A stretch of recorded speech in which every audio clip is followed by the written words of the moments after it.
quinta parte da nossa aula. Eu tenho 5 minutos para rever com vocês os principais pontos analisados nos blocos anteriores.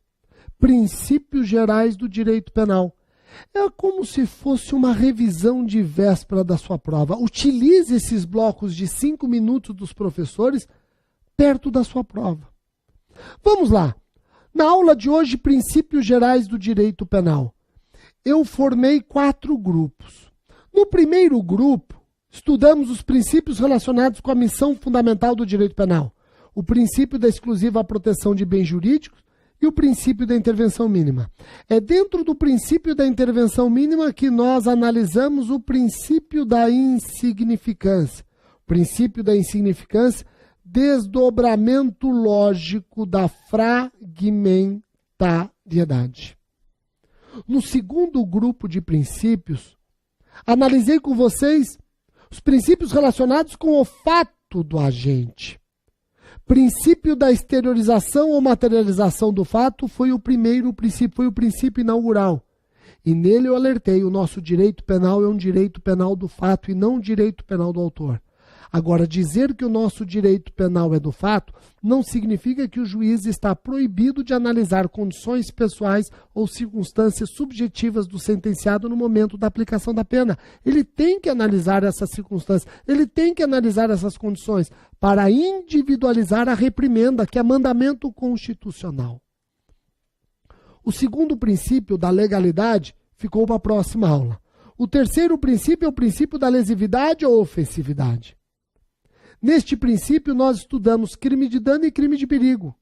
Quando eu falei do crime de perigo, lembrei que ele se divide em crime de perigo abstrato e crime de perigo concreto.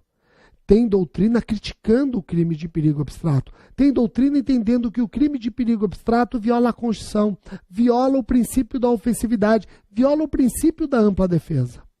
O STF, no HC 104.410 do Rio Grande do Sul, falou nananina. Crime de perigo abstrato por si só não é inconstitucional. Pode, muito ao contrário, significar uma proteção eficiente do Estado. Embriaguez ao volante, por exemplo, para o Supremo é um crime de perigo abstrato. No terceiro grupo de princípios, estudamos os princípios relacionados com o agente do fato. E eu fiz questão de diferenciar os 3 primeiros: princípio da responsabilidade pessoal, princípio da responsabilidade subjetiva e o princípio da culpabilidade. Princípio da responsabilidade pessoal, ele veda a responsabilidade por fato de outrem. Ele veda responsabilidade coletiva no direito penal. Já o princípio da responsabilidade subjetiva não admite no direito penal responsabilidade sem dolo ou sem culpa. Nós não admitimos a responsabilidade objetiva. Para alguns até existe uma exceção, a responsabilidade penal da pessoa jurídica nos crimes ambientais. O princípio da culpabilidade é aquele que exige para a punição agente imputável com potencial consciência da licitude, quando dele é exigível conduta diversa. Pessoal, o quarto princípio é o princípio da isonomia. Lembrando que a isonomia aqui é uma isonomia substancial.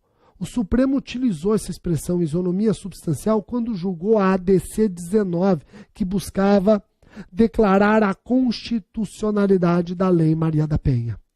E o último princípio relacionado com o agente do fato é o princípio da presunção de inocência ou presunção de não culpa para alguns.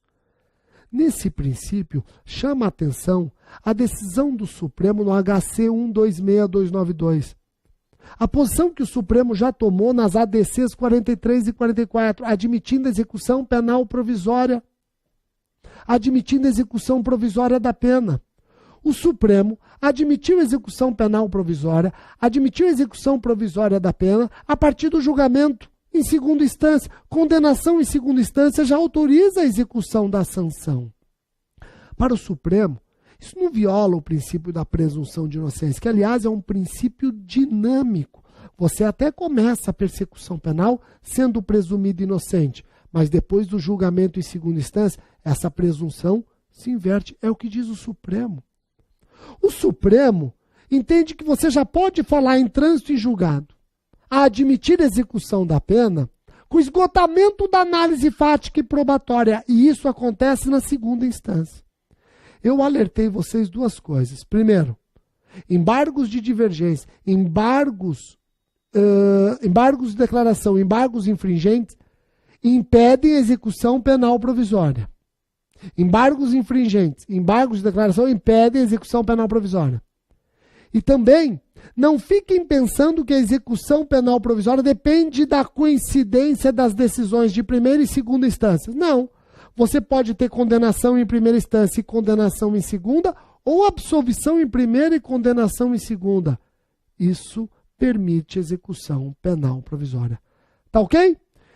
São esses os assuntos que eu trouxe para a aula de hoje. São essas as informações que eu quis repisar neste bloco de 5 minutos, um bloco de revisão para você sedimentar conhecimento. Até o próximo encontro.